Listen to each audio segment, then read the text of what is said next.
Hey guys, let's chat about the different driving and racing transmissions that can be found in many different race cars and ordinary road cars.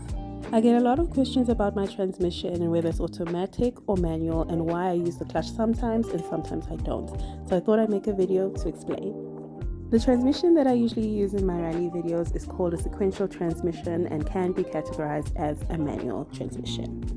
The use of a clutch in a sequential transmission is very different to that of the manual, as you don't require the clutch to change on every single gear shift like you would in a manual.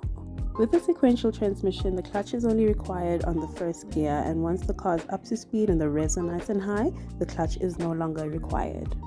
Since the driver doesn't necessarily need to use the clutch to shift through gears, this saves a lot of time and allows for some quick shifts for the driver. It's also super fun and fast. Another transmission which I use is the manual transmission, which you would typically find in your normal everyday road cars.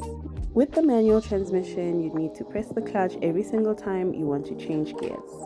Unlike the sequential, the manual transmission requires you to press the clutch for each and every gear change. I also get a few questions about left foot braking and the heel toe shifting technique, which are other techniques used in racing for other reasons, such as keeping the car balanced and stable and also keeping the revs nice and high. Alongside these transmissions, there's also the automatic transmission, which has no clutch, and also the paddle shifts, which you use to change gears on the actual wheel. I usually use the paddle shifts to change gears in F1 and also Assetto Corsa.